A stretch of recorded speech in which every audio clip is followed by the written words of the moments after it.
And this evening will be in English. My English is not the best, you hear, but I think I will manage. And this also will be, we make pictures. Maybe someone who does not want to be on the picture tells us, or Nina. She's doing the pictures.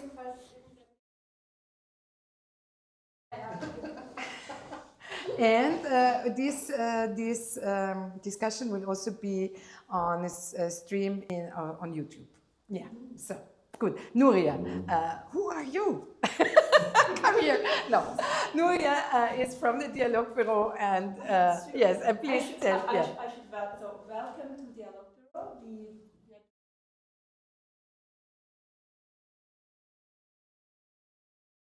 I'm democracy and gender is not as the international air quality climate. Why he's sitting here, I don't know. I'm sorry, it's my dog, and yeah, we are very, very diverse. Yes. Some small dog in the team, and it was great pleasure. It was really pleasure and work with Grüne Bildungswerkstatt Wien. It's and I think extremely important is right now. I hope if you don't have it in the hand, please take it. Yes, thank you very much, Nuria. We also were very happy that we found you for this cooperation with the Grüne Bildungswerkstatt Wien, because you are very experienced as well from your background in about more than 20 years in Russia, 10 years in Uzbekistan. Yeah, Uzbekistan. I'm sorry, yes. So we got a lot from you, and now we will start the discussion. And I will try to also, I start with Daniel Freund, and then I'm coming with Ruth, Simsa, and Zsolt Boda, and I also get you, the audience, into this discussion. So, Daniel, hallo nochmal. Willkommen in Wien. Hi. Schön, dass du dir Zeit genommen hast. Ich habe gehört, ja, bei dir ist viel los. Nicht, I have to speak English, sorry. Sorry. And you're in the European Parliament. You were originally for Transparency International, and that's very nice because so now there are almost 2 people from Transparency International. So we see how important this topic is in the book. It's also from Transparency International Austria, someone writing, and we are very happy that you also be part of this book. And you are now in the European Parliament expertise for corruption, rule of law and transparency. And you wrote here the chapter about checks and balances, or better say, the division of power. In Austria, we say Gewaltentrennung. I look here that Daniel sees me a little bit, that he knows with who he's. Yes, that's a little bit maybe. Yeah. And in Austria, or in the democracy, the separation of power means the separation of jurisdiction of government and parliament, so of law and what we hear afterwards of public administration. And it's very important that this separation of these 3 powers, the 4th we know is the media, but this separation and this distribution of power is so important in a democracy. And the autocracy always uses this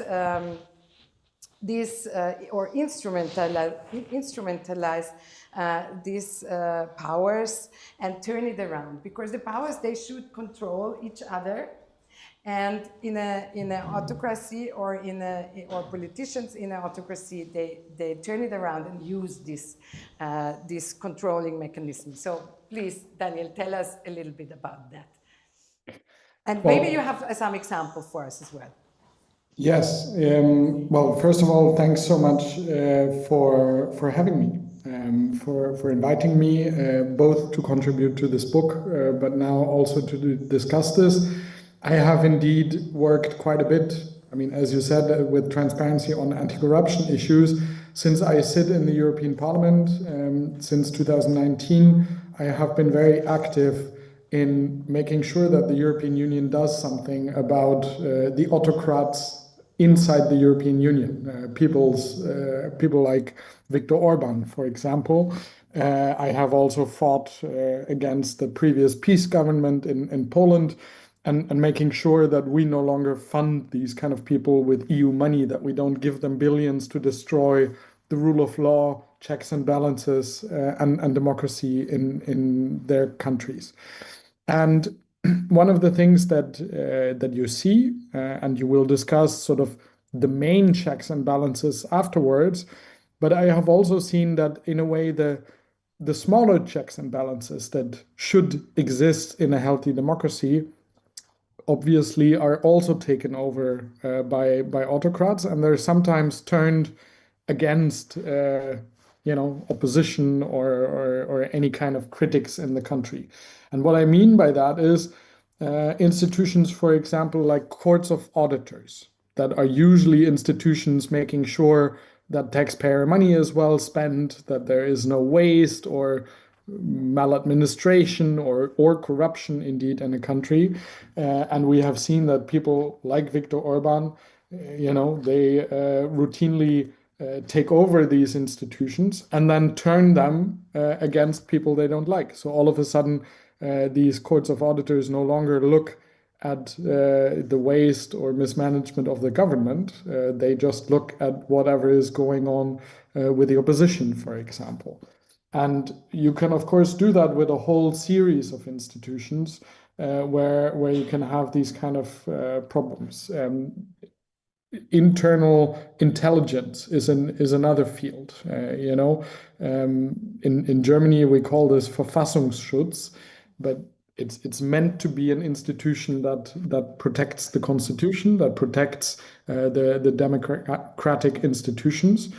But obviously, when controlled by people that basically want to abolish democracy, that don't want anyone to stand in their way, these institutions can also become very dangerous tools to spy into people's private life, to threaten them, to intimidate them, and so on. And I think, particularly in Germany, the Verfassungsschutz is a special institution that was set up after our experience with the Nazi dictatorship. And in Germany, it has the power that it can basically prohibit political parties if they work against the constitutional order, if they threaten democracy, rule of law, and our fundamental values in Germany. But we also see the whole trouble with that, right? That the AfD, our extreme right party in Germany, that is probably doing all that. It's under investigation at the moment, but so far our institutions struggle with, is this now a party that you should prohibit or not? We have had procedures in the past with extreme right-wing parties where they have been so successful, let's say. And actually the argument last time around with the much smaller NPD was, okay, yeah, they fulfill all the criteria, they probably shouldn't exist, but they're so small they don't really matter, so they don't threaten democracy. And now we have the AfD polling at over 20% countrywide. So what even should we say in Austria with the FPÖ with about 36%? But may I add something here as well? Because to take the example of Austria, we have the discussion about 1 or 2 years about the messenger control that the state could go into your telephone and have a look what you're writing. And Greens are almost the only one who say no. when you install these softwares, they're like Pegasus or so, you can also use it in democratic political nation. They use it as well, and they use, I think in Italy it was the problem, and in other countries they use against the opposition. Yeah, yet another example of such an institution are the institutions that fight cartels, the competition enforcement agencies. And there as well, we see in Hungary, for example, that this really doesn't work anymore. That you know, at the national level, cartels, if they are indeed appreciated by the government, are not dismantled. So, for example, we have an extremely high media concentration in Hungary, where Orban's allies, you know, experts say, control about 90 to 95% of the media landscape, be it television, radio, print newspapers, and so on. And you know, ordinary competition rules no longer apply in Hungary. And even though we have, you know, an added layer in the European Union with competition being a competence of the EU Commission as well, in, for example, the area of media in Hungary, so far the competition system has failed to ensure that there is a proper diversity in the media landscape in Hungary. The final two examples I want to mention concern the political institutions, and again, something that I think in German-speaking countries we know particularly well because of our history is the immunity of parliamentarians, right? And for us, this is a tool, you know, to protect members of parliament from undue influence, pressure, protect them from blackmail from the government, for example, that they cannot just start investigations or procedures to intimidate them, to silence them, to stop them from doing their parliamentary work. And I obviously think, you know, that parliamentary immunity in any working democracy is an important tool. But at the same time, parliamentary immunity is not there to shield people from you know, rightful criminal investigations, or from you know, that corruption is being investigated, or any kind of crimes, you know.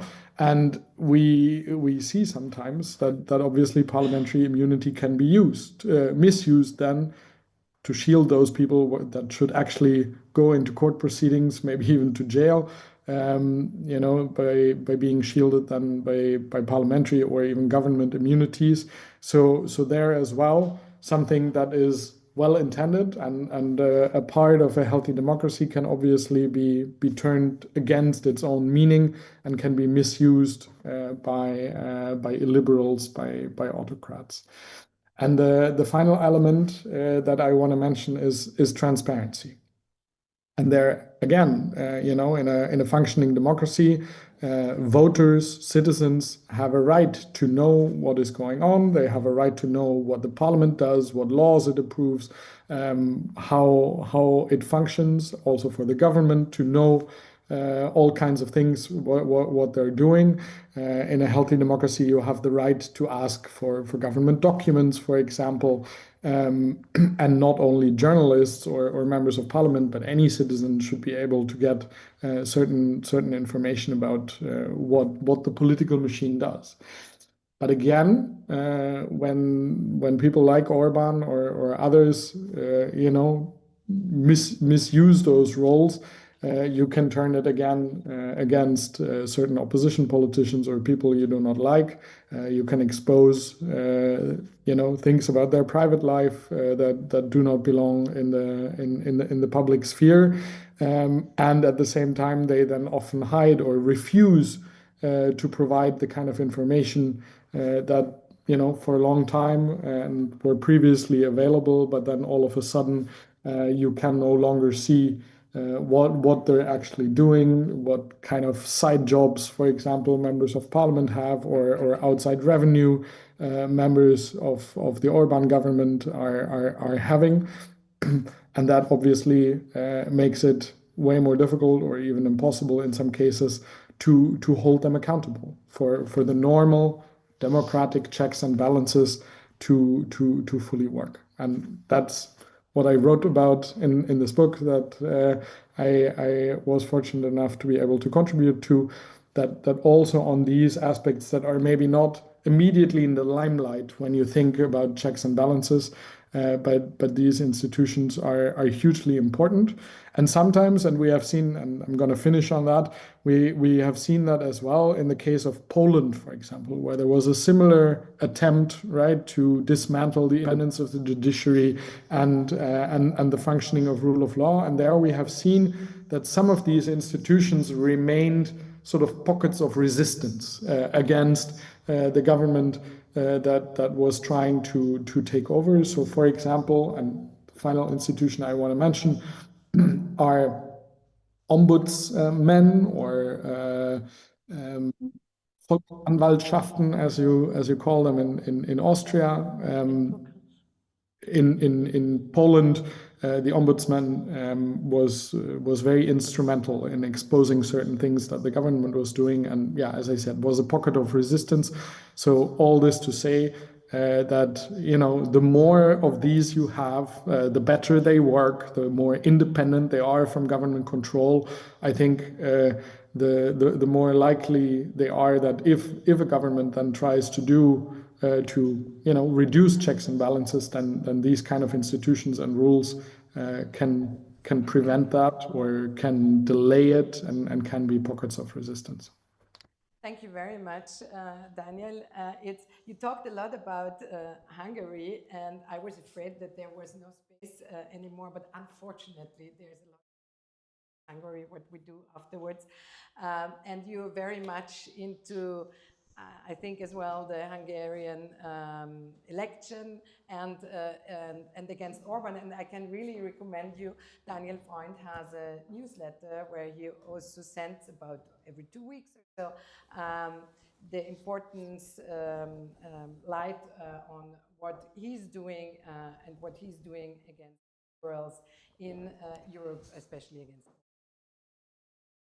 And a last question to you before I give you the possibility to ask Daniel is, what do you think, or is there in the checks and balances in a democracy, is there something when you have a look at Austria or Germany, what you think that has to be really looked carefully at and strengthened?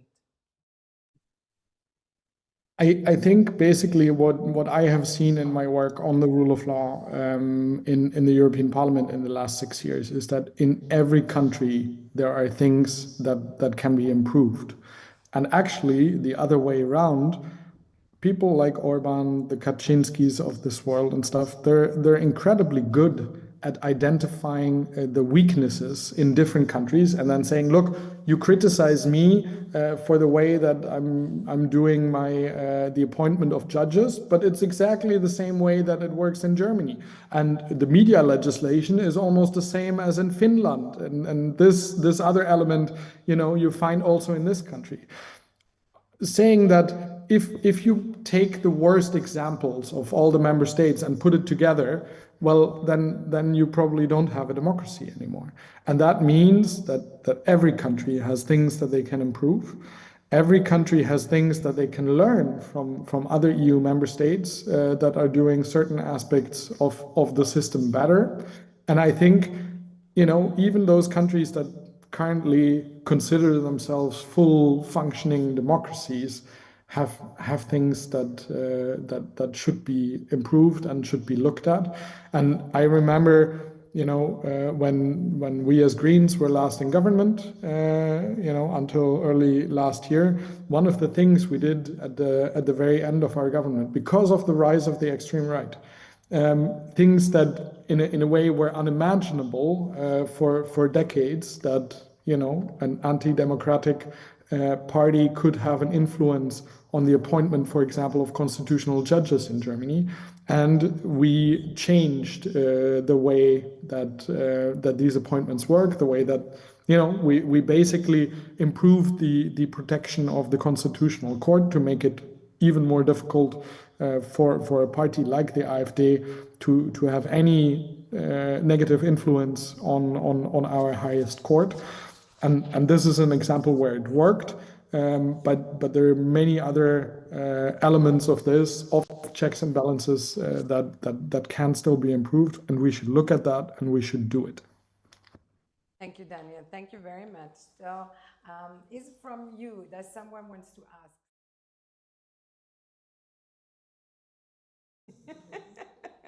Yeah, we have to get a little bit warmer. I know it's not so easy.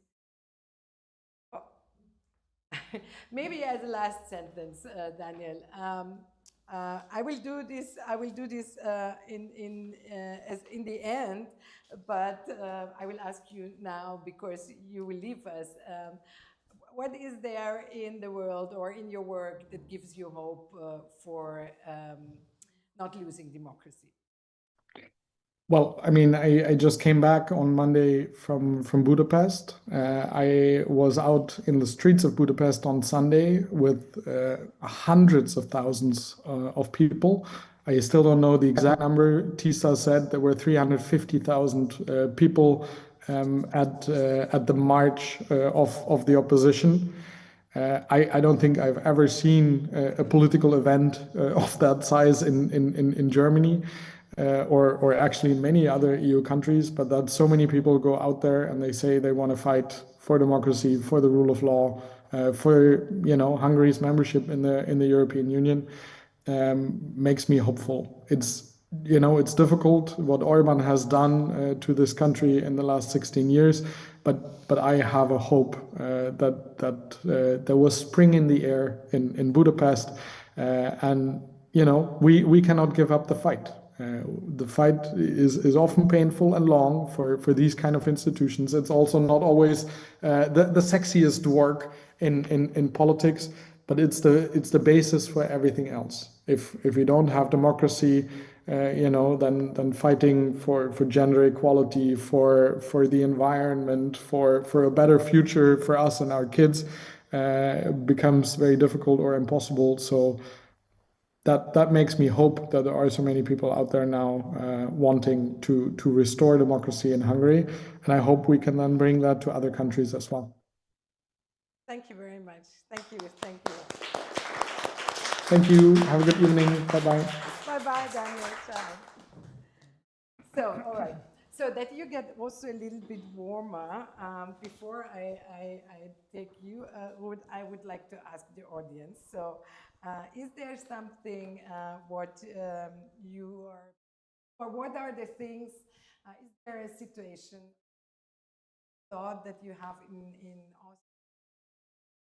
about democracy where you are afraid?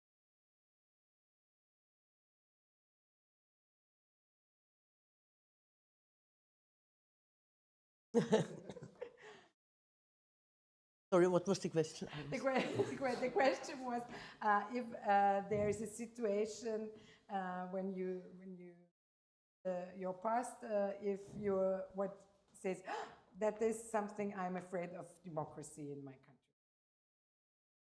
For democracy, there's happening something. Yeah.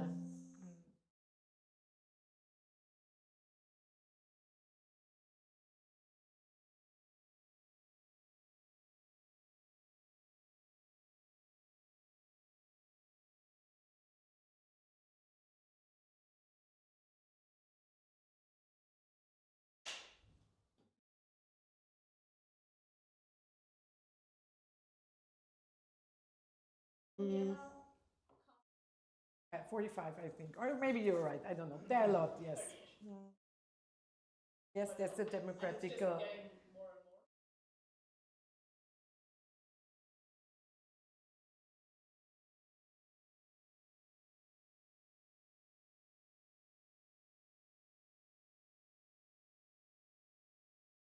Yeah. Thank you. All right. I come to you, Ruth. You're an expert.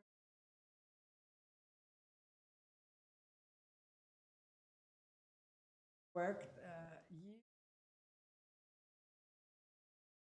Spanish movement, what got party, and so you have a good. You're sensitive about NGOs, and I think in the last discussion we heard NGOs are like a bird in a coal mine. So you know, you go with the bird in the coal mine, and there is no if there's oxygen to breathe. It's the first who shows you the bird. Who, I don't know if dead, but yeah.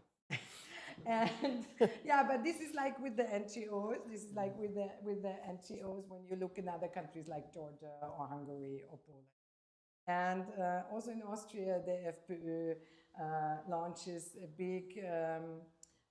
They put, I think, almost thousands of questions to the government, and the title of this question is the business model of NGOs. And then they ask what, for example, they also have Volkshilfe with it. That's a caritative organization, and they ask what do they get money? How much money do they get? What they're doing with the money? So they always title it NGO business. So that means that an NGO is just getting money to have an income. Yeah, so it's a defamation. So tell me, why are NGOs so important for democracy? So, perhaps one sentence to the FPÖ, yes, because it was so funny. They also have these headlines of they waste tax money. Organizations such as SOS, now Asyl in Not, or even the University of Economics and Business. So they just drop the names in relation to this Parlamentarische Anfrage. I don't know how this is called. So everybody hears, Asyl in Not wastes our tax money. They don't receive a single cent of tax money. Our university is not even an NGO. So, but it works somehow. It sticks in our heads, they waste our money. Why are they important for democracy? Maybe not all, but in general, that we have a vibrant civil society with civic freedoms has many functions for the democracy. First, people get to know each other, people talk, people do networking, and so they are not isolated anymore. So they think, you think the same as me, so maybe we can do something for our goals or against something that we don't like. It is a place for monitoring governments, for criticizing governments, for transparency, for instance, or for correcting false acclamations of governments. For instance, in environmental politics, the NGOs in this field, they monitor, does the government do what it says? Is a politician right when he says we have to do this and this, these are the facts? So they do fact checking in their fields. What else? Of course, in social movements or advocacy organizations advocate for different developments against something or pro something, doesn't matter, but they take part in democratic decision making. Well, not decision making in parliamentary decisions, but they act as advocates for topics or groups that are neglected by the official politics. Or advocate for change, like we see with the Women Life Freedom movement in Iran now, where not only women, as we know, many people advocated for change, for societal change, and these are contributions to democracy. What else? Somehow also they add to plurality, so that voices are being heard that otherwise maybe wouldn't be expressed. Mm-hmm. And which are the or do you see also in Austria, and which are the warning signs that so before the bird is dying, yeah. Yeah. How can you? You ask for what are the signs of Russian democracy. In my eyes, it is the point of pronouncing things very often. Like the right parties are doing now is this re-immigration. To pronounce it like, well, it's not normal. We don't want to do anything bad, but by going deeper, there should be go off persons who are already having the rules of sleeping in state to having the passport. Like, may I ask you what is with the connection to the NGOs, because you were talking. It is in the next part of that this I lost by now this word for this so-called party, but guys. But Mr. Kittl said this is a right-wing NGO. Ah, yes, I know. Okay, I understand. I understand what you mean. I will get this question. Yeah. I did not understand. I will translate. This point of re-immigration Yes. is Yes. who knows really what is this mean? Yes, but I understand you. Thank you very much. I understand. Yeah, that I think the question was also that I also wanted to ask you. It's are they good and are they also bad NGOs? You know, as I experienced as well in Georgia, I was on election observation from the OECD, and when I went into an election room, there were about 15 persons from NGOs who were also watching at the election that everything works fine, and about, I don't know, minimum 10 or so have been from the National Party who wanted to be elected again, and who were against the NGOs, and they put some papers and they called them, they should take care, so something is happening, so yeah, please. Yeah, when we talk about civil society in our bubble, we all think about the good ones. But it, of course, depends very much what's about your values, what's good for you. And we have normative definitions. I must go 2 sentences about theory, but not more. But they are normative definitions, like Habermas said. Part of a civil society is only when it is tolerant, democratic, diverse, and so on. But in research, we say you can do this, and you can say, I'm interested only in these NGOs that I like. But when we talk about civil society and NGOs, we talk about organizations that are not working for profit, that are working collectively, or activities like social movement networks and so on, that are working for social change. But so there are many different organizations and movements there. We know that the fascism in Austria and Germany was prepared, amongst other factors, by a dense network of non-profit NGOs, sports clubs, Turnvereine, for instance. They did a lot of networking and ideological work. If you are pro-abortion and women's rights, then these NGOs are good in your view. If you are against it, you will find them. So there's a big variety of non-profit organizations, but I think in the aftermath of the Second World War, up to very recently, I think those who were, I was not always sharing their goals maybe, but I saw that they were democratic, pluralistic, non-violent, and so on.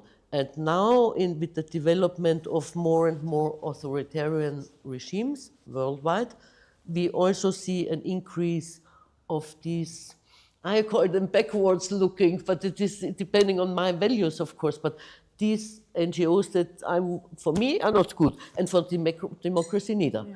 But I mean, democracy can't say this is our collective organizations of citizens that we don't like, and so we forbid them. Daniel Freund talked about it. This is a small line of what shall you forbid and where do you have to be tolerant. I'm not for being tolerant for everything, yeah? But you have to accept even those NGOs that you don't like. In the manosphere, I don't know if you're like what, there are these really ultra, not opposing feminism, men's groups. This is civil society as well, and I think it's not very good, but I mean, they don't do things that you can't forbid. Mm. Yeah. Mm. Do we have any statistics of this? No. We don't even have statistics in general about NGOs a lot. We know how many eggs are being eaten at Easter time, but we don't know how many people really work in non-profit. It is being developed a kind of, it's called satellite account of the microsensors. But then it is also difficult. You can't, I think you can do it in the analytical, based on the analytical definition. Is it non-profit? Non-state, non-independent, more or less independent. Even this you can't really know. No? Yeah, this is difficult to judge, no? But formally independent. And these things, but then you can't ask everybody, are you for feminism or against? Or so, yeah. No, but if I can, yes. I think this is very important. So concerning this nuts or uncivil society, or how to say it, I don't know. I think there are at least two levels. So first of all, like populist leaders or illiberal regimes like Hungary, Putin, they are using this kind of NGOs and influencers, and they are paying them. This is one level. But I think what you were talking about here is another level, that in democracies like the United States or Austria or Germany, there is a growing polarization in the society, and this growing polarization, I think it's a crucial thing. It's also a crucial thing if we want to talk about what makes possible that these illiberal populist leaders like Donald Trump, not to mention always Orban, Donald Trump, you know, how can they come to power in countries like the US, which is one of the oldest democracies, you know, strong checks and balances, great institution, and somehow he's there. And one social factor behind is this growing cultural polarization. I think that this is a phenomenon, a general social phenomenon. Cultural polarization. Polarization. You know that there are two worldviews. Think about the CNN and the Fox News, the liberals and the conservatives. The CPAC, you know, this kind of conservative NGOs and think tanks like Cato and other institutes, who have an absolutely different worldview, just as you said, that who are against abortion, who are against women's rights. But this has a social basis. So it's very difficult to say, as you said, that, it's not, because it's not the same thing as NGOs financed by Orban or Putin. You know, this is civil society. But it's based on a very strong social polarization. I think that this is very alarming, that in today's, even the most developed countries, the wealthier countries, wealthiest countries in the world, like Western Europe and the United States, and the most developed countries in social and economic terms, you have this growing polarization, which is at the same time political, but it's also very much cultural. It's different worldviews. And I think that this really makes things like the advent of Donald Trump happen, because this polarization is really... You said civil society is based on polarization. I wouldn't say this. I think polarization, to a large extent, is made by populist politicians. What a populist, right-wing or left-wing, but authoritarian regimes do first is polarizing society, and mainly civil society. So it's not so much the civil society that is based upon it, but it is a strategy to polarize civil society in a good part and a bad part.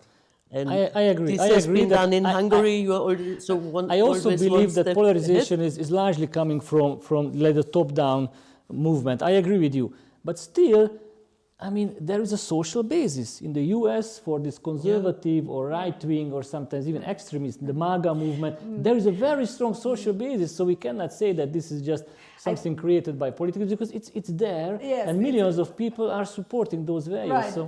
but I don't want to go too deeply in this, because I also want to take the public administration at the point.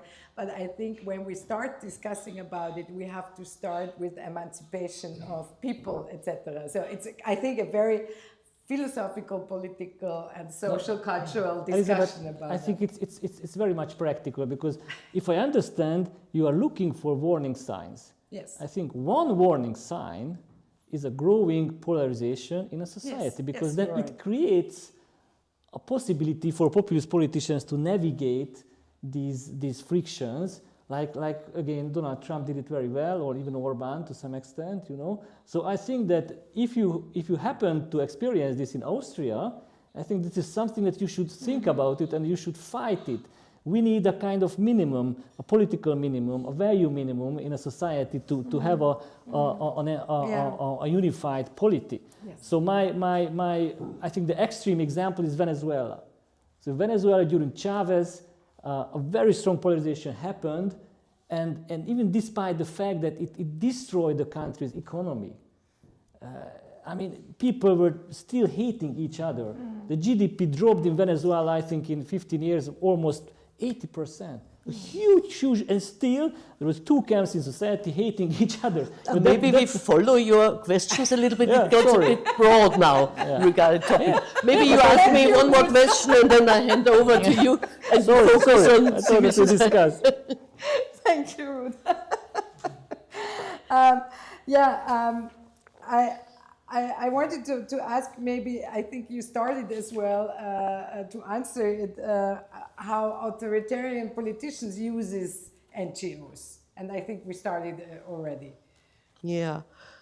Here you will be able to talk a lot more, because Hungary is always one step ahead of us, unfortunately for both of us, for both of our countries. We did research on this topic during the FPÖ-ÖVP coalition between 2017 and 2019. And it was a really extreme research project in this so far, that we knew from theory and from other countries' experiences the Drehbuch, how is it called? So the script, the usual process, how authoritarian regimes restrict the critical parts of civil society. And then in our research, we found it just like an example for students also, that here you can see how it works when democratic governments become more authoritarian. So we are really following the script in a way that made me it was weird to see it. What is this script? So authoritarian governments usually don't, or most often don't come to power by violent, I don't know, a putsch or something, but by a process of many small steps.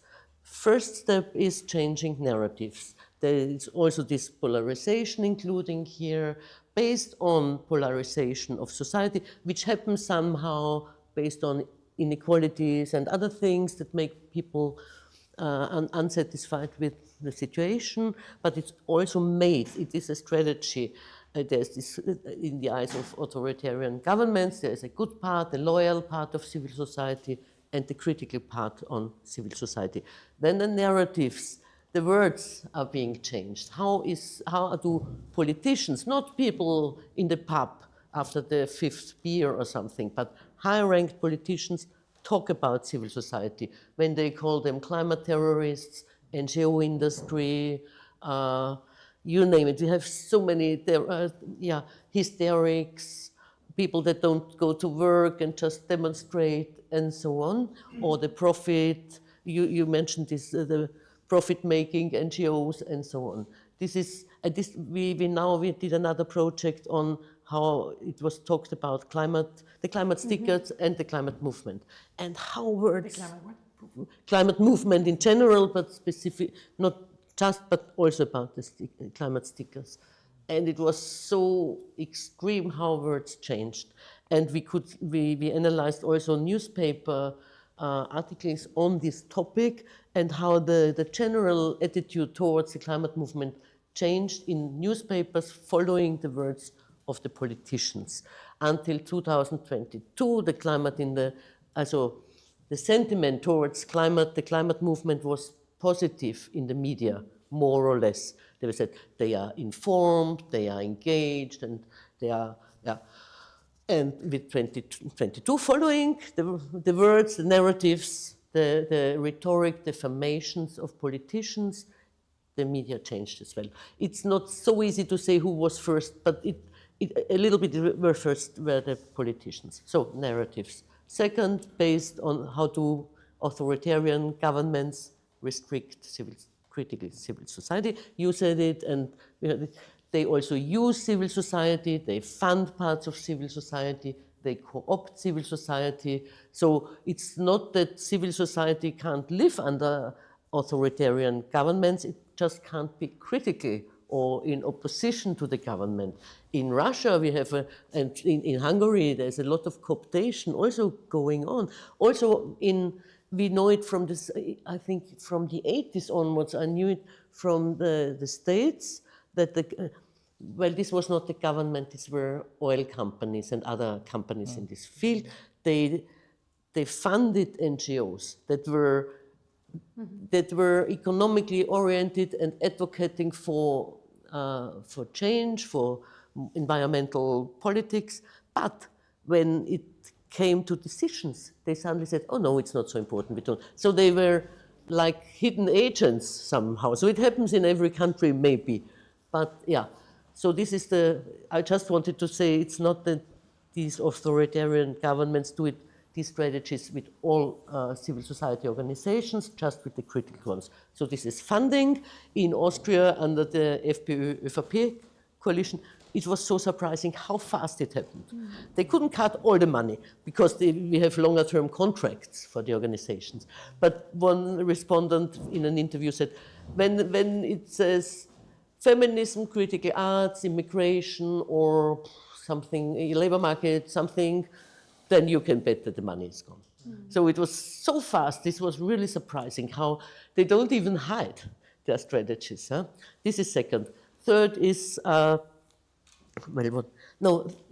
second is participation. We have a tradition of participation of the state, the government, and civil society. That is when you make a new law on, I don't know, elders people's homes, often representatives of the Caritas or other organizations are being asked about their expertise. They can lobby and they have contact with and many networks with politicians. And then under FPÖ-ÖVP, they said they don't talk with us anymore. Before they didn't do what we wanted all the time either, but they talked and we had contacts and they asked us, and now there was nothing. They said they don't want any participation, any transparency, anything from the civil society, from the critical. So then it's the funding. And the last step is really restrictions of civic rights, like we saw it in Spain, for instance, when the restrictions on manifestations were made much fiercer than before, or when there were fines for when at a demonstration there was any violence, which, I mean, you can't prevent people from coming and throwing a stone or something, but there were really severe fines for people that organized these manifestations. So many people said, I can't afford it. Some hooligan might hijack or might just join, and or from taking pictures of police violence. And so we did not see these things, this manifest repression or the restriction of civic rights in Austria because of, Ibiza. It didn't last long enough. Only smaller, maybe it's some contradiction. So, yeah. Thank you very much, Ruth. Yes. So then I'm done. Zsolt, I want to take you also in with your expertise in civil service, in public administration. And there's a sociologist, and he said we like to use him as politicians, for example, in politics, when we say it takes a long time to change something, you have to drill thick wood. And it's Max Weber. Yeah. And Max Weber also says the civil service is the backbone of a modern society. And I think when we in Austria think about public administration and civil service, we think about slowly, inefficient, a little bit corrupt. Just a little we think that, yeah, but I think we are basically happy with it, and also this new survey said that, but this is a little bit also this. But so tell us, why is it public administration important in a democracy, and why is it also important for authoritarian politicals? Okay, thank you, Elisabeth. Let me just come back to one point. I thought so. I think that again, no, because I think it's a good approach. What are the warning signs? Because you are living in Austria. Okay, so democracy is a rich country. Why would you be interested what happened in poor Hungary? No, but I think that it's good to look at warning signs. So I think what Ruth said is very important, that how discourse, how political culture is changing, because, and this will also affect public administration, these populist illiberal leaders, one thing that they change is political culture in a broad sense, including how they talk about, for instance, civil society, how they talk about human rights, how they talk about the opposition. Think about Donald Trump. I mean, he changed the whole language of politics, and it's dramatic. It's dramatic because it's not innocent. Language is not an innocent thing. And culture in more general, because what we also realized in Hungary is a special case because Orban got a constitutional majority in the parliament. So he could, from the very beginning till now, he could change, and he did change the constitution. So he had really very strong powers. But even in this Hungarian context, large part of the changes were not formal and legal, but informal and cultural. You know, so how the culture of politics is changing. So if you happen to see polarization in your society, be aware. If you think that politics is changing, and for instance, language is changing, a new political culture is coming in, I think that we should stand up against that. Okay. That's why we have the book. Yes. Civil society is very important, but I would, just for the sake of discussion, I would say that the real canary in the mine is public administration. Why? Why? Because it's the easiest thing to change. I mean, even civil society is independent. So a government, okay, of course, populist, illiberal, or autocrats, they don't like civil society for sure. So they try what Ruth said happened in Hungary as well. But still, it takes time because civil society is independent, they are resisting, there are people who take some risks. You know, so it's not so easy. But public administration, the state, you know, it's basically under the rule of the government. So the first thing that happened in Hungary, for instance, just 1 year after Orban came into power, that they changed the law on public administration and they changed the legal status of public servants. So changing the status such, and just coming back to what Daniel Freund said, I think it's also very important that, you know, so there are, you said separation of powers, okay, the judiciary should be independent. The National Bank was not in Montesquieu's model of separation of powers, but for instance, National Bank is also an institution which usually quite independent, and even autocrats more or less respect the independence of the National Bank, even Putin. Why? Because if the National Bank is not independent, then the interest rates for credits will go up, you know, so it's not very good to mess with the National Bank. But then you have other institutions which are closer to the government, and Daniel also mentioned some of them, you know, the Competition Authority, Consumer Protection, Environmental Protection authorities. They are closer to the government. They have some independence because they are monitoring not just business actors, but the government as well, but still they are already under the government. And then you have public administration in a strict sense, which is really under the government. And it's very easy to change it and to do things about it. So I think that, again, think about Donald Trump. First things, after they came into power, you have Elon Musk, you have the Doge, all these things that that you have new ministers like this crazy Robert Kennedy Jr., who is a vaccine denier and became health minister. You know? So terrible things happened in the public administration because, again, this is the easiest things to do. But it's alarming. It's alarming because, yes, I agree with Max Weber that public administration should have some independence. Not the same as the National Bank or a judiciary, but still you need that public administration can do its job. What is its job? Well, and okay, so Max Weber, it was 100 years ago, and it's a complicated, but anyway, so I think public administration now is very different from the time of Max Weber. And public administration is doing a lot of things. For instance, preparing policies.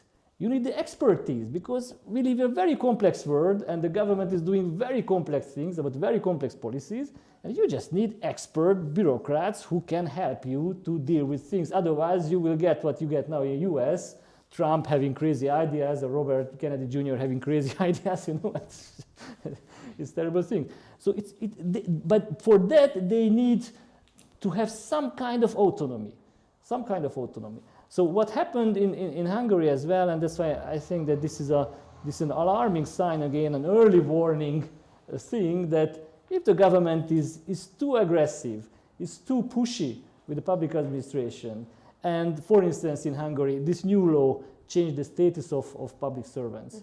Tell us what it is. Well, the most important thing is that it became much more easier to fire them. And of course, why? Because the government, a populist, liberal, or autocratic government, they want to control everything. So they want to control public administration as well. They want to politicize it. So if it's easy to fire because you are not loyal, this is what happened in Hungary, political purging. People were just fired.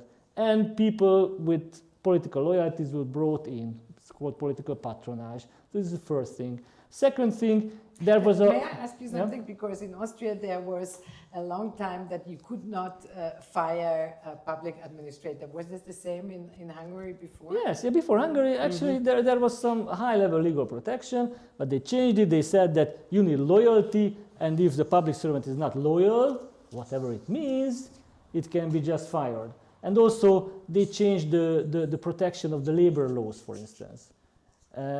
Public servants could made work a lot, and they were done so on. So there was also centralization. You know, even like municipalities in Hungary or this decentralized authorities, institutions were brought under government control. So kind of centralization happened as well. And then also, and that's why but this was the formal thing. So they changed laws, they changed institutions. But then informal or cultural changes also happened. You know, they just overstepped boundaries, and they said that they just eroded the whole administrative culture. They said that, okay, it were done so far like this, but we don't care. We will do it this way. And, you know, bureaucrats were like administrators, public servants were, what is happening? What shall I do? What's going on? The third thing, which is also more informal than formal, is that basically public administration were excluded from policy formulation. So government said that, and actually Max Weber would have loved that you are here only to implement policies. Okay, we do the policies, we make the decision. Yeah. So basically, and that's why I'm saying that, so this is very Max Weberian actually, that Max Weber said that bureaucracy is there to implement the decisions. And the decisions are made by politicians, which is true, but now the decisions are very complicated. It's not just a decision, it's a law of 50 pages, you know. And in order to be able to prepare a law, you need experts, you need lawyers, you need, if it's an environmental law, you need environmental experts, etc., etc. Also the participation of the civil society, but also your bureaucrats who can help you. Also the administration, you know. And this is where Orban's government said that, no, we don't need you, we don't need you. You are just implementing what we are deciding. And it's very tricky because how come? How can you prepare laws if you don't rely on your expert bureaucrats? And we were doing interviews with senior bureaucrats, and some of them just told us that even they don't know that where those pieces of legislation are just coming. And probably the Fidesz also used its own NGOs or think tanks, which were financed from public money, maybe private firms, attorney firms, you know, who worked out laws, bills, you know, which were brought into the parliament and passed. But those senior bureaucrats told us that sometimes they were just surprised that, oh, there is a bill before the parliament on this issue and we don't even know about it. And this is, so centralization, politicization, and also exclusion from policy formulation, only implementation. May I ask you, because you said it's also in Austria, the process of being a law is like there is the expert of the ministers, so the public administration is proposing the law because they have the experts. But we ask often that you have the parliament and you have the government. So they should be, as we said in the beginning, they should be separate because they are two powers and in control. So how can you explain why this is good then? Well, yes, this classical separation of powers, like judiciary, legislative, and executive. This was the classical for Montesquieu, and you know the classical. We have it as well. But what is happening in modern democracies is actually that the legislation and the executive is more closer than in the ideal model. And actually in majoritarian systems, like in the US, for instance, or in Hungary is complicated, but to put it simply, it's a majoritarian system. You know, Orbán is not only the prime minister, but Orbán is the president of the Fidesz, the majoritarian party of the parliament. So Orbán is controlling his own party, which is supposed to control the government, you know. So and actually, same in Austria. Yeah, same in Austria. So it's in a sense, it's not an autocratic thing. It's in modern democracies, you have this, that legislation, executive are close to each other. Still in the parliament, you have the opposition and the other parties as well. So it is not just the same. Yeah. But if you have the majority, in principle, you can vote the laws. You know? So the parliament, in a sense, the control function of the legislation has been diminished in modern democracy. So what is happening usually is that, as you said, normally, it happened in Hungary as well before 2010, or in Austria, or Germany. Normally, the administration works out the laws, the bills, which goes to the parliament, where there's a discussion, vote, etc., and then it comes back to the government who implements it. Now, what happened in this policy process in Hungary, that it has been extremely centralized. And again, it's not just formal, but informally, because as you said, in Austria as well, the prime minister, or in many countries, the prime minister is also the president of the party, which is majoritarian. So you know, but usually it's not so centralized, because there is not one figure like Orbán who is orchestrating everything, his party, the parliament, and the government and everything. But in Hungary, this is what happened, that a bill just pops up. Even the public administration, sometimes even fellow ministers were not aware. You know, the Minister of Justice, there was one time, Minister of Justice said that, oh, I'm not aware of this bill proposal. Where is it coming from? You know, it just popped up. It goes to the parliament. The decision is made very quickly, because Orbán doesn't like the compromises and negotiations, so the opposition is just, you know, what opposition says is not important. Fidesz votes it, comes back to the government, and it's implemented by the bureaucrats, and that's it. But it has a consequence. And here I come back to the hopes, because I think that the Hungarian story offers, of course, some insights on what can happen and what should be aware of, warned of, but also there are some glimpses of hopes. For instance, if this is happening, what happened in Hungary, you can guess that the quality of the policies will decline. Because there are good reasons to involve civil society and to discuss with them, because these are complex things. So we need insights from civil society, we need insights from the experts. And if just somebody, some attorney, private firm develops a bill because Viktor Orbán had an idea that we need this, of course it will be not so good, And actually there are some measures which show, just my colleagues did a little calculation that, okay, maybe I won't enter this anyway. So, no, because it's too long. But the point is that it makes policies poorer, not so good. And this is the demise of Orban. If now in the April elections there are good chances that the opposition will win, it's not because the Hungarians had enough of corruption of Orban and the problems of democracy. It's part of the story now, of course. But the main problems are economic problems and social problems. So policy failures. If you don't do good policies, there will be economic problems. There will be social problems. There are many studies which shows that indeed under populist governments, the economic growth is lower because of that. Look at what Trump is doing. It's catastrophic policies. Catastrophic. And it undermines the rules of the populists. So maybe if Orban loses now, and if Trump and the Republicans loses on the midterms in the fall, I think it will be a very strong signal to all populists that, okay, this is where illiberal populism leads us. We will hope that.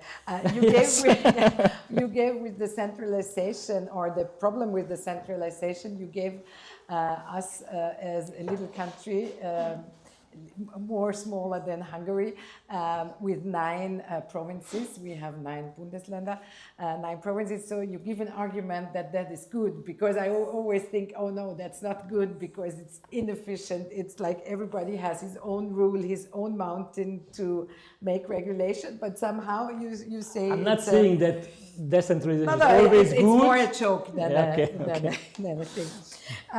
But tell us, Zsolt, what are the things in public administrations that are most difficult to reverse, to change again? Like Poland had this authoritarian right-wing parliament, and it's very hard for them to change a lot of things. So what is it in public administration that you can reverse very, very hardly? So, for example, now Peter Magyar is winning in Hungary. What are the things in public administration that are very, very, very hard to change?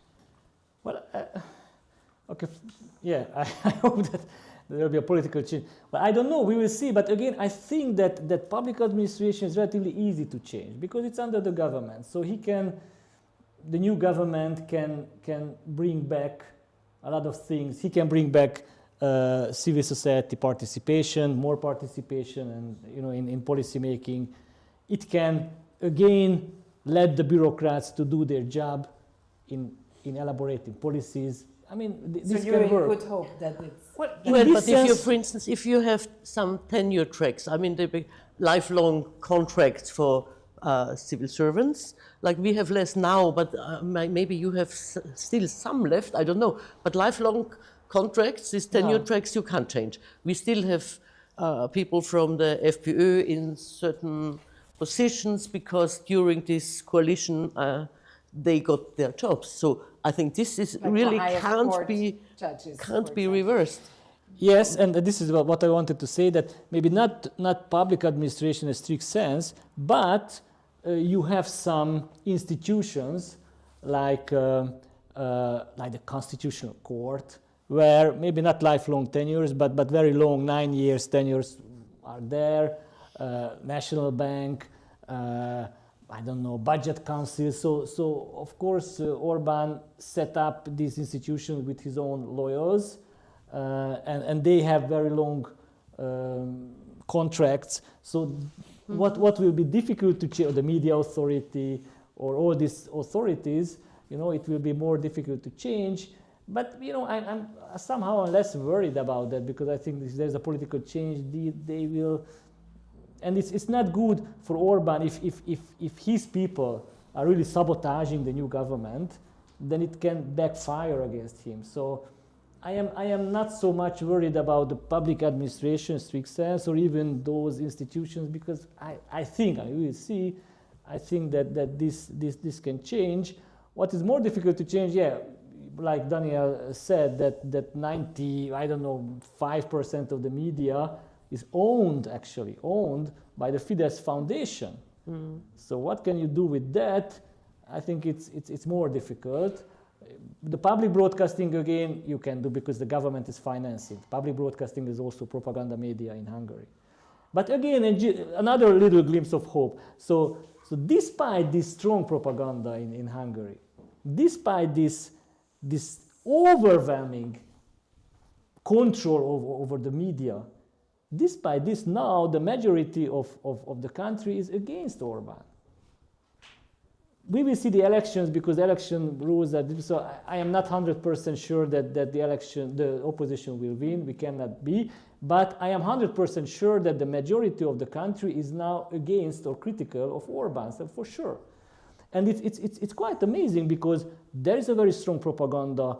And if you are living, for instance, in a village or a small town, all the radio stations are pro-Fidesz. Almost all the TV, can you just try to imagine that? You turn on the radio and it's Orbán. You cannot find a channel which is independent. You turn on the TV and all the TVs, with maybe the exception of RTL, which is the German commercial TV, with the exception of RTL, all the other chains, I don't know, 250 channels are owned by people of Orbán, and basically all the news, and it reflects the Orbán discourse. All the regional newspapers that you can buy, are owned by and controlled by Fidesz.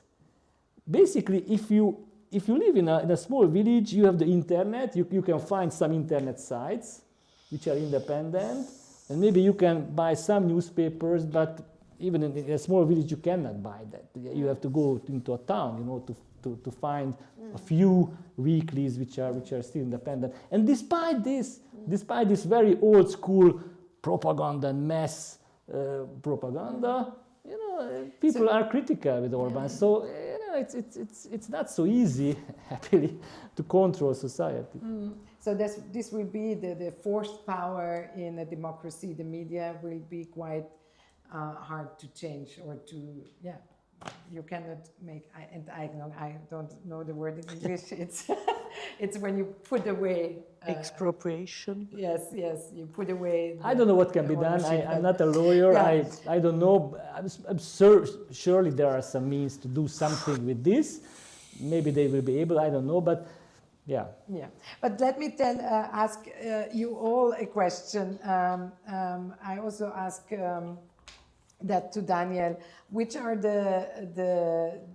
which democratic institutions do we have to strengthen? Do we have to look at and have to make stronger? Go ahead. Did you ask the audience Yes, or I us? ask everybody. Okay. Also you.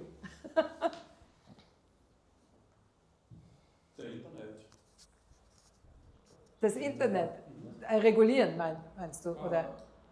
I only understand 25% because my English is not so good. Okay. What was the question is, which democratic institutions should we make stronger now? So I think we have good democratic institutions in Austria, but which ones should we make stronger? I think we can learn from Hungary. That's kind of a warning sign, especially in media. We have the discussion now with WAV, so that should be a warning sign, and we should be aware to check. And also the this checks and balances topic we had it, but I think the internet is a really strong argument. We didn't mention artificial intelligence by now, and we didn't talk about political influence of people who own internet company and so on. It's a conglomerate of topics now, but I think the question of how to deal with, to control and regulate social platforms, it is discussed by now. We begin to discuss it, but we have not begun to discuss how to deal with or control artificial intelligence. What they, how they implement, they are biased, they are strongly biased, and we don't know about. Also, we often don't know how, and it is developing so fast. So I think this is some blind spot now in most discussions. But so I want to support this. Don't know if you meant this internet topic, but you said maybe you say it in German, and we can. And we will discuss this in 1 week on the 24th of March. Orban controlled all media. The newspaper media. You can't control the internet. No, you can't. No, the internet is free. Yeah. You can. He wanted to control. It was very interesting. In 2014, Orban wanted to introduce a tax on the internet, and it provoked the. He can't control the internet. He can't. But he wanted to impose a tax on the internet use, and it In provoked Iran, a it huge was- demonstration in Budapest, in Hungary, and it was a few cases when Orban begged because he felt that. But in many in authoritarian China, regimes, it's often turned down in Iran now. I mean, China. not now, but in January. I don't know exactly when, but now maybe It was almost it was that. Yeah. Yeah, it's already now as well. as well. Like if you have like this, I think that's something we often don't understand about the internet is that countries like Iran or North Korea and China as well, they have their, let's say, switch. Their They own turn input, the- yeah. their All own, like, switching. they have like a countrywide intranet, like you know what you know maybe from companies. Those countries have that just nationwide, and they can just turn off the Turn switch. it off, and turn like the on lights, no? switch. Yeah. Yeah, that is quite a good comparison. And also they can they have their own internet. Yes. So you said It's internet. like like what we know from organizations, like maybe what you would know from your workplace, where you have your internal platforms, internet, your internal like access point. That's what they have just nationwide, and the government in Iran, I think is a perfect example. Or Russia, I think, doesn't forbids, I don't know, WhatsApp or some social platforms. I don't know which. But Telegram, they can, of Telegram course, will come. regulate Telegram. Yeah. Nuria wanted to say something. I just can comment this things right now. This white internet happening in Russia. It's mean so. For example, Russia and Iran is mostly digitalized country. You cannot imagine like how. So it looks great actually. If you first you can have a new pass in 2 days and blah blah blah. But in Russia, for example, it was so. We didn't believe it will be switched so fast because we thought, okay, the history of Russian internet started very liberal, how they can control it. But believe us, so now they really start in many big Russian cities to stop mobile internet. And they have a list of these white websites, like in Iran. Inside the country, it's like you have internet, but like how you already explained, just to and I mean I was skeptical. Maybe it's not possible because in China it was always a state internet, but Russia and Iran had a liberal internet. It was a lot of providers, but authoritarian country can do it. It's in 2-3 years. Yeah, And like it's really like but in the same time I just wanted to say I'm for regulation for AI and internet, but not for control. Because of this experience. Thank you Because very you much, asked Nuria. for institutions. Regarding the institutions, that it's not only the internet, but it's an important topic. But also, as it was mentioned with the media, and I'm the civil society researcher here, but I think civil society, if you leave it alone, it works anyway. So if you don't suppress it too actively. So I would say, try not to capture it, to suppress it too much, but it would not be the first, to allow the formation and the foundation of civil society organizations. But I think the other topics mentioned are maybe more important for democracy, even it's against my own field of research, but to have a free and diverse press, to have a good, more or less free working or based on expertise working administration, and the checks and balances that were mentioned in the beginning. Yeah, but so I think that we can think in terms of some institutional changes. For instance, we were talking about polarization. So it was shown that in countries, and in this sense Austria is in a good position, where the electoral system is more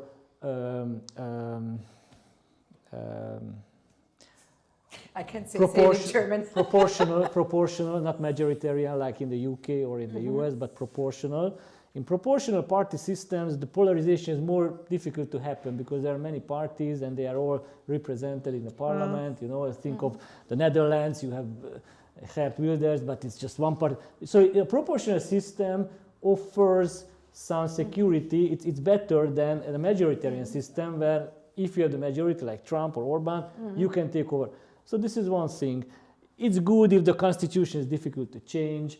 It's good if you have strong checks and balances. It's good if there is some level of decentralization. I don't know which is the good level, but so these are some institutional solutions. But I think that at the end of the day, there are more deeper causes behind this illiberal or populist wave. So in political science, there are basically two schools, so to speak.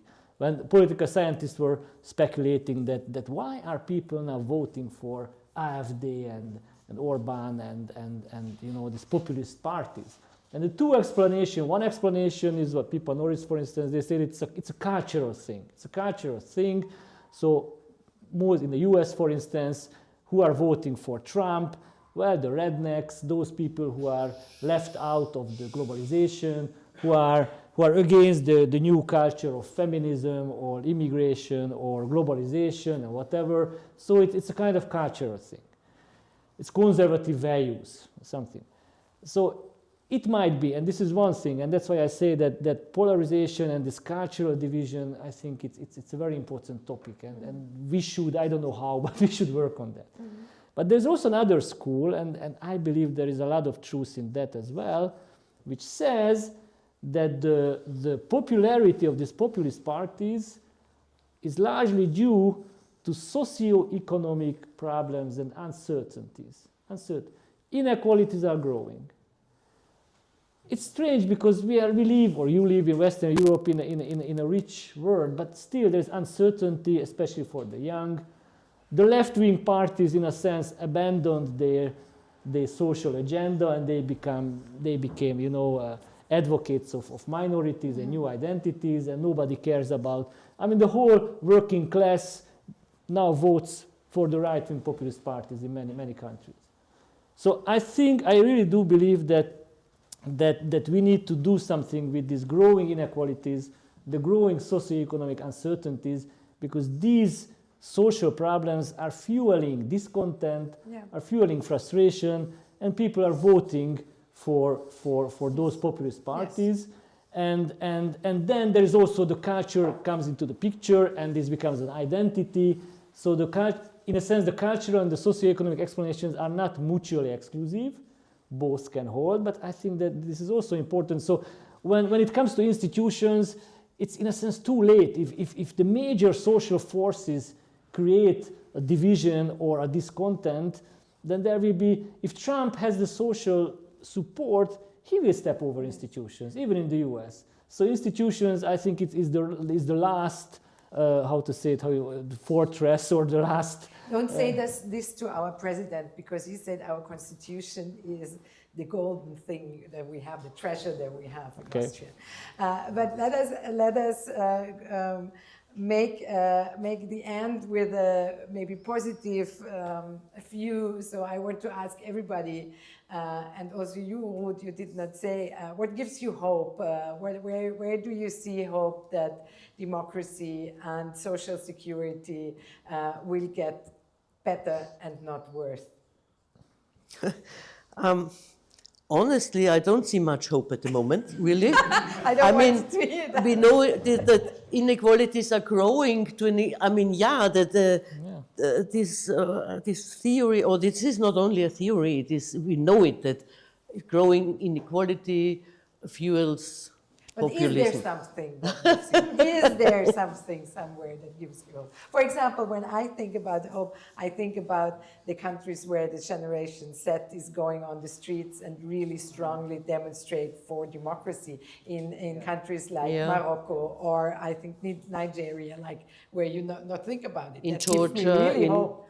at the moment in Georgia, in Serbia. in Serbia. That gives me really hope, because this is our future. So what is, and I also look at you, maybe then you find an idea. Hungary. Yeah, Hungary, now. That's what I said. Yeah, I really love to hear that you made my day, really.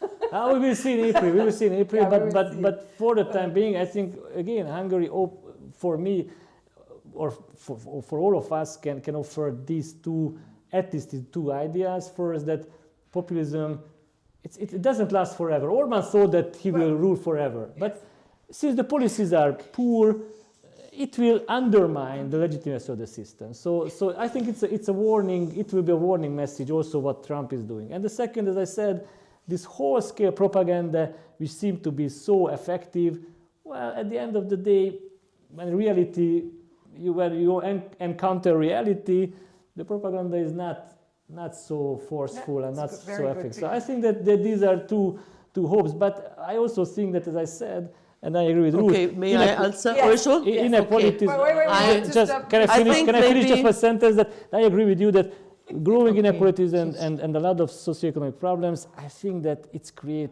they're creating problems for the future. So, but we are at the let's question of keep hope. it there. No, I think maybe no. I think talking about hope is a positive end of an evening. Yes. But I think it is more important, and that in this sense maybe also positive when we would, I don't know, open our eyes more clearly and see.